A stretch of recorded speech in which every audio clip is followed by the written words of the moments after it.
So a lot of people don't like the green incandescent bulbs that are in this cluster to start out with, and some people don't even like the black facing. Or maybe you have a broken tachometer or some other reason that you need to get into the gauge cluster. Anyways, I'm making this video just to kind of show you guys exactly everything that you can do with this gauge cluster.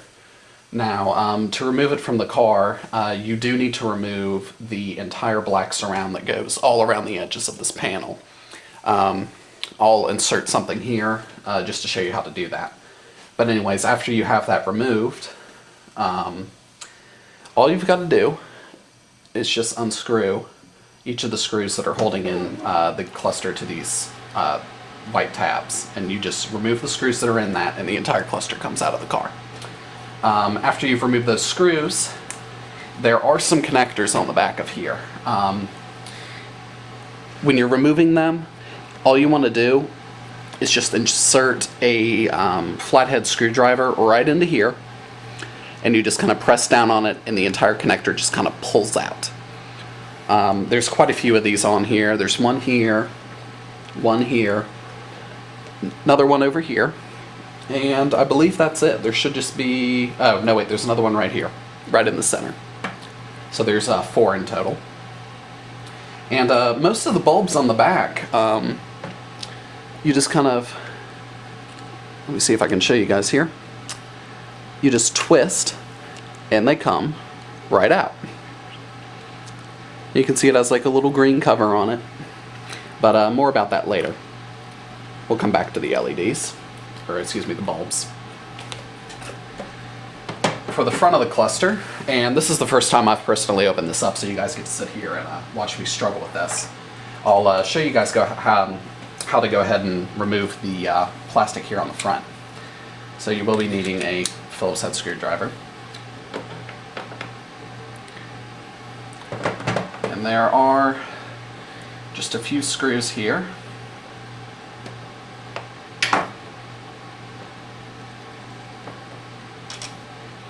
Just a Phillips head screw came out of here.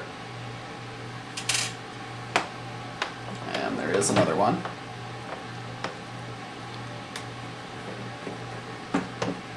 Over here on this side, right next to the tachometer. Just another Phillips head screw. And that is it, at least for the top portion. So you have to turn the cluster around. And you can see the clear plastic comes through and you have these little clips. So I'm going to insert a flathead screwdriver into here, and there's 3 on the top. This is right here above the speedometer. This one's here in the center, and this one above the tachometer. So you can switch over to a flathead. You just kind of I apologize if you can't see. Gonna have to kind of fiddle around. Woo! Fallen screwdrivers. Okay, well, pushing on this actually seems to work better. I'm just kind of pushing down on this as firmly as I can, and it does give a little bit of slack here. You can see that I can fit my finger in this space now. Not too hard. Push on the center one.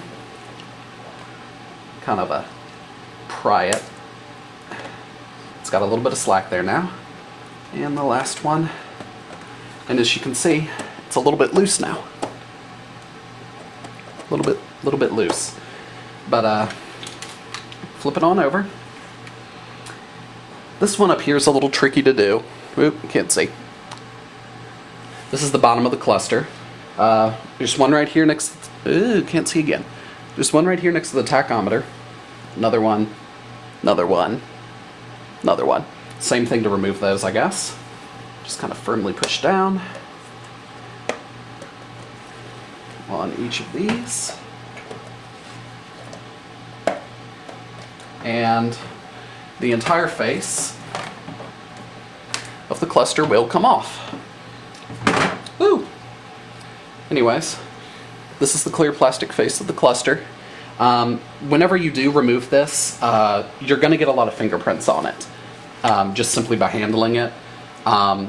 I recommend that you use, when you're at least reinstalling it, powder-free latex gloves. And that'll just be to kind of prevent from getting any further fingerprints on it when you're reassembling the cluster. I don't really care about this one since it's out of a wrecked car and it's just kind of sitting here. Be sure not to lose this little thing that goes around the trip odometer reset button. It's just a little rubber piece. Don't lose it. So here's the cluster. As you can see, the cover's removed. And you have a nice big reset button here. Anyways, so I guess I'll go ahead and show you guys how to remove the needles and whatnot. Just kind of grab. Whoop. Look at that. No matter where you spin it. Anyways, you just kind of grab firmly, I think. Whoop. And just pull. Okay, let's see if I can get this to focus here so you guys can see. It's just a little center part here. And all you're doing is just reaching behind and pulling straight out. Be careful, this plastic needle is pretty fragile. And I'll show you guys the shaft that you're pulling it off of. Come on. Yep, right there. And you can just see the little shaft there in the middle. So just remember which one is which. That one's our RPM one. Speedometer. Let's see if I can show you guys pulling it off this time. Just firmly grasp. And it should. Okay, maybe it won't. Whoop! It does like to fly off. But yeah, basically the same thing. I dropped it. Where'd it go? I don't want to break it. Here it is on the floor. And it does take quite a bit of force. It is kind of indenting into my fingers a little bit. But yeah, same thing. Just a little little shaft in the center there.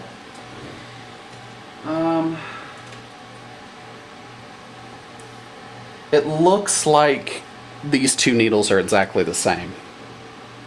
So I don't think it'll matter if you mix them up. So yeah, you've got the needles off now, and you can replace this gauge face or do whatever you want with that. I believe there's actually a way to remove these individual faces here too, if you wanted to swap over to something else. So I'll go ahead and show you guys how to do that. You have a few screws on the back, and they're Phillips head screws. So we'll switch back over to the Phillips head screwdriver. We're going to remove the speedometer.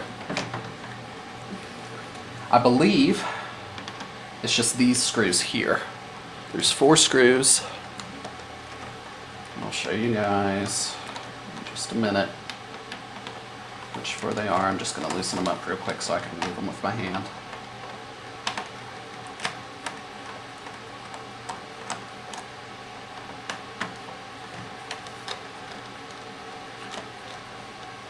Anyways, for the speedometer, there's 4 screws right here. 1, 2, 3, 4.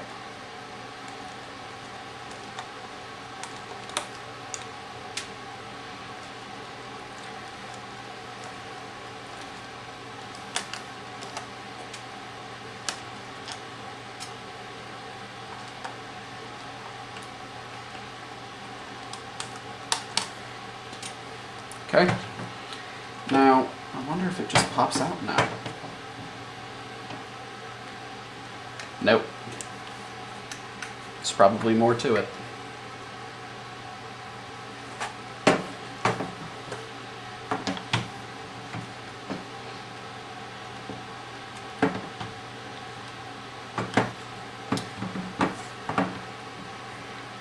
Okay, well, I'm going to go ahead and remove this black cover. There's just a bunch of tabs right here on the top. Just push down firmly. Push down firmly. Come on. Push down firmly again.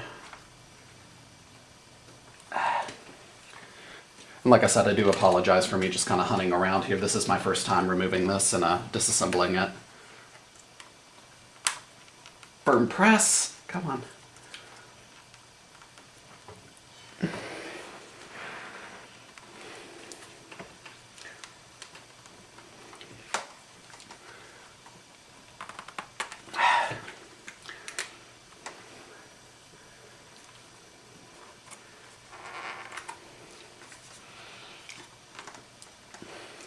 Okay, I'm going to use a flathead screwdriver on this one because it's being a little bit of a pain.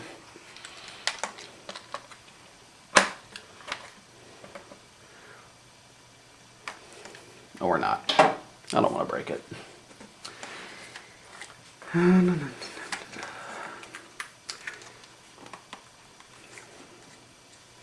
Okay, well, let's flip it over and deal with these clips up here first. Yeah, that seems like a better idea.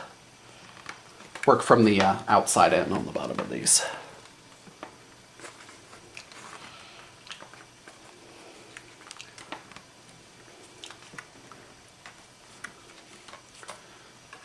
Come on. Stupid cover.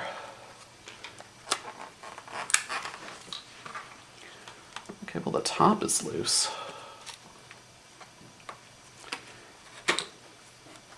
Okay, so the top just kind of separates like that. Sorry if you can hear that, my roommates are playing a little bit of that. Whoa! Okay. Alright, so yeah, you just remove this. And here's this black piece here. And we'll just set that aside.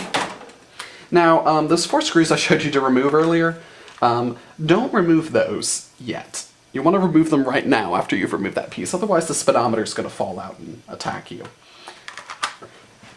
So we'll put this back. Anyways, so now you have complete access to everything now that you've removed that black piece. The speedometer, after you remove those 4 screws on the back I showed you, the entire assembly just pulls straight out. That's what it looks like behind here.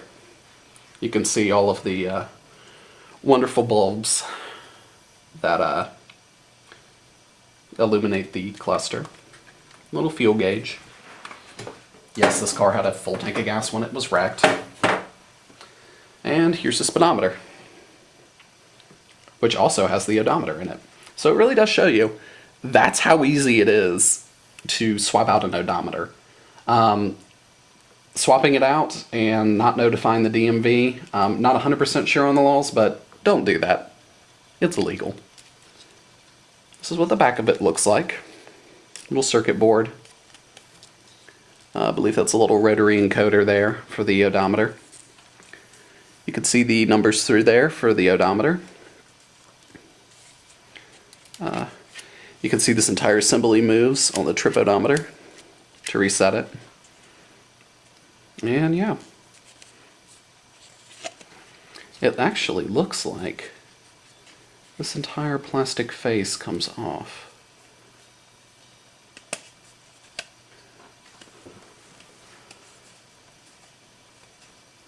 Yeah, be gentle with this because it does feel incredibly fragile.